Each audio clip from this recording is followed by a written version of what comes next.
ಇವತ್ತಿನ ದಿವಸ ಜಿಲ್ಲಾ ಜಾತ್ಯತೀತ ಜನತಾದಳದ ಪರವಾಗಿ ಜಿಲ್ಲಾಧಿಕಾರಿಗಳ ಮುಖಾಂತರ ಈ ರಾಜ್ಯದ ಮುಖ್ಯಮಂತ್ರಿಗಳಾಗಿರ್ತಕ್ಕಂಥ ಸಿದ್ದರಾಮಯ್ಯನವರಿಗೆ KSRTC 4 ವಿಭಾಗಗಳಲ್ಲಿ 15% ದರ ಏರಿಕೆ ಮಾಡಿರುವುದನ್ನು ಖಂಡಿಸಿ ಜಿಲ್ಲಾ ಜಾತ್ಯತೀತ ಜನತಾದಳವನ್ನು ಖಂಡಿಸುತ್ತದೆ. ಅದೇ ರೀತಿ ಮಾನ್ಯ ಮುಖ್ಯಮಂತ್ರಿಗಳಾಗಿರ್ತಕ್ಕಂಥ ಸಿದ್ದರಾಮಯ್ಯನವರನ್ನು ಹಾಗೂ ಸಾರಿಗೆ ಮಂತ್ರಿಗಳಾಗಿರ್ತಕ್ಕಂಥ ರಾಮಲಿಂಗ ರೆಡ್ಡಿ ಅವರನ್ನು ಮನವಿ ಮಾಡಿಕೊಳ್ಳುವುದೇನೆಂದರೆ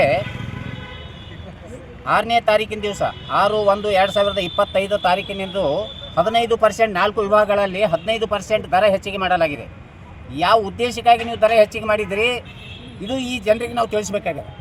ಇವತ್ತು ಈ ಸರ್ಕಾರ ಡೀಸೆಲ್ ರೇಟ್ ಹೆಚ್ಚಾದರೆ ಇವತ್ತು ನೀವು ಏನಾದರೂ ನೀವು ದರ ಹೆಚ್ಚಿಗೆ ಮಾಡ್ಬೋದಾಗಿತ್ತು, ಅಥವಾ ಬಸ್ಸಿನ ಫೇರ್ ಪಾರ್ಟ್ಸ್ಗಳು ದರ ಹೆಚ್ಚಾಗಿ ಅಂದ್ರೆ ನೀವು ಇವತ್ತು ದರ ಹೆಚ್ಚು ಮಾಡಬೇಕಾಗಿತ್ತು.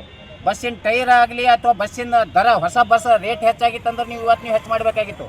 ಇವತ್ತು ತಮ್ಮ ಸರ್ಕಾರ ಬಂದು 1.5 ವರ್ಷ ಆದ್ರೂ ಕೂಡ ಇಲ್ಲಿಯವರೆಗೆ ಯಾವುದೇ ಒಂದು ದರ ಹೆಚ್ಚಿಗಾಗಿಲ್ಲ. ಯಾವುದೇ ಒಂದು ಕೇಂದ್ರ ಹಾಗೂ ರಾಜ್ಯ ಸರ್ಕಾರ ಇದಕ್ಕೆ ಸೆಸ್ಸನ್ನು ಕೂಡಿಸಿಲ್ಲ.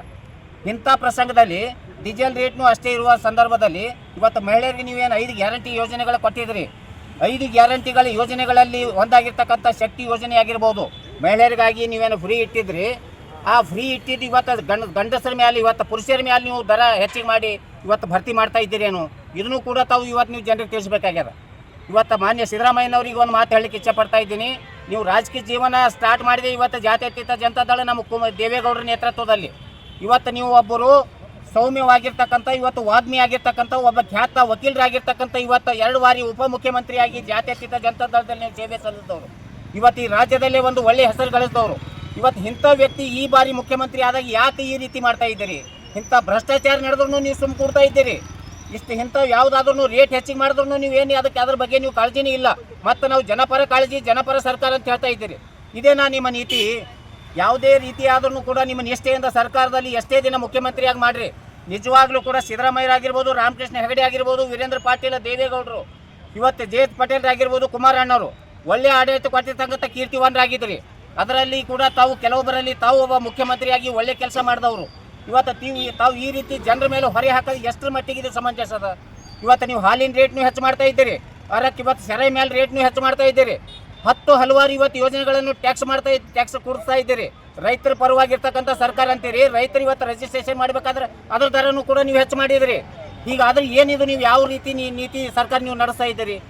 ಮಾನ್ಯ ಮುಖ್ಯಮಂತ್ರಿ ಅವ್ರನ್ನ ಮನವಿ ಮಾಡ್ಕೋತಾ ಇದ್ದೀನಿ. ಗುಲ್ಬರ್ಗ ಜಾತ್ಯತೀತ ಜನತಾದಳದ ಪರವಾಗಿ ಇವತ್ತು ನೀವು ಕುಲಂಕುಷವಾಗಿ ಒಂದು ಅರ್ಧ ಗಂಟೆ ಕೂತು ವಿಚಾರ ಮಾಡಿರಿ ನೀವು. ಯಾಕಂದ್ರೆ ನಿಮ್ಮ ಬಗ್ಗೆ ಇಷ್ಟು ಯಾಕೆ ಈ ರಾಜ್ಯದ ಜನ ಆಕ್ರೋಶ ವ್ಯಕ್ತಪಡಿಸ್ತಾ ಇದ್ದಾರೆ. ತಾವು ಒಬ್ಬ ನೀತಿವಂತರಾಗಿದ್ರಿ, ಬುದ್ಧಿವಂತರಾಗಿದ್ರಿ, ಖ್ಯಾತ ನ್ಯಾಯವಾದಿ ಆಗಿದ್ರಿ, ಅರ್ಥಶಾಸ್ತ್ರಜ್ಞ ಆಗಿದ್ರಿ. 14 ಕೂಡ ಹಣಕಾಸು ಇವತ್ತು ವ್ಯವಸ್ಥೆಯಲ್ಲಿ ಇವತ್ತು ಹಣಕಾಸು ಇದು ಬಜೆಟ್ ಮಂಡನೆ ಮಾಡಿರ್ತಕ್ಕಂಥ ಕೀರ್ತಿನೂ ಕೂಡ ಈ ರಾಜ್ಯದಲ್ಲಿ ನಿಮಗದ. ಆದ್ರೂ ಕೂಡ ನೀವು ಇವತ್ತು ಯಾಕೆ 1.5 ವರ್ಷದಲ್ಲಿ ಎಡವಟ್ಟು ಮಾಡ್ತಾ ಇದ್ದೀರಿ ಅನ್ನೋದು ಗೊತ್ತಾಗ್ತಾ ಇಲ್ಲ. ದಯವಿಟ್ಟು ಮಾನ್ಯ ಮುಖ್ಯಮಂತ್ರಿಯಲ್ಲಿ ಮನವಿ ಮಾಡ್ಕೋತಾ ಇದ್ದೀನಿ. ಈ 15% 4 ವಿಭಾಗಗಳಲ್ಲಿ ಏನು ರೇಟ್ ಹೆಚ್ಚು ಮಾಡಿದಿರಿ, ದಯಮಾಡಿ ನೀವು ಅದು ಹಿಂಪಡೆದು ಇವತ್ತು ಜನರಿಗೆ ಅನುಕೂಲ ಮಾಡಿಕೊಡ್ಬೇಕಂತ ನಾನು ಕಳ್ಕಳಿದು ಕೇಳ್ಕೊತಾ ಇದ್ದೀನಿ. ತಾವು 5 ಗ್ಯಾರಂಟಿಯನ್ನು ಕೊಟ್ಟಿದ್ದೀರಿ. 5 ಗ್ಯಾರಂಟಿಗಳಲ್ಲಿ ಬಸ್ಸಿಗೆ ಹೋಗ್ತಕ್ಕಂಥ ಹೆಣ್ಮಕ್ಳಿಗೆ ಮಾತ್ರ ಒಂದೇ ನೀವು ಇವತ್ತು ಆಧಾರ್ ಕಾರ್ಡ್ ತೋರಿದ್ರೆ ಮಾತ್ರ ಫ್ರೀ ಅದ. ಬೇರೆ ಯಾವ ಯೋಜನೆಗಳನ್ನು ಜಾರಿಗೆ ಇವತ್ತು ಇಲ್ಲ. ಇದು ದಯವಿಟ್ಟು ವಿಚಾರ ಮಾಡಿರಿ. ಇವತ್ತು KB ಬಿಲ್ ಕಟ್ಟಬೇಕಾದ್ರೂ ಕೂಡ ಇವತ್ತು 200 ಯೂನಿಟ್ ಅಂತೀರಿ. 50 ಯೂನಿಟ್ ಆದ್ರೆ ಅವ್ರಿಗೆ ಬಿಲ್ ಬರ್ತಾ ಇದೆ.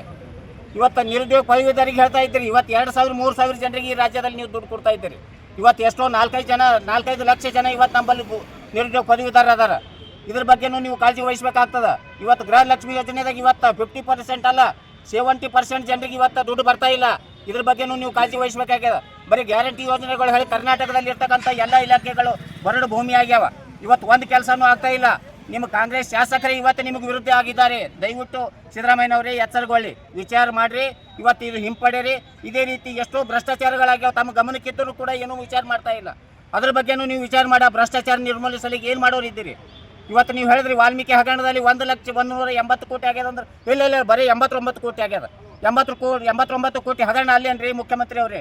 ದಯವಿಟ್ಟು ತಾವು ನೀತಿವಂತರಾಗಿದ್ರಿ. ದಯವಿಟ್ಟು ಇದು ಪರಿಶೀಲನೆ ಮಾಡಿರಿ, ಬಸ್ಸಿನ ದರ ಕಡಿಮೆ ಮಾಡಿರಿ ಅಂತ ಹೇಳಿ ಆಗ್ರಹ ಪಡಿಸ್ತಾ ಇದ್ದೀನಿ. ನಾನು ಬಸವರಾಜ್ ಮಿರ್ಬೇಟೆ, ಮಹಾಪ್ರಧಾನ ಕಾರ್ಯದರ್ಶಿ, ಜಾತ್ಯತೀತ ಜನತಾದಳ ಕಲಬುರಗಿ.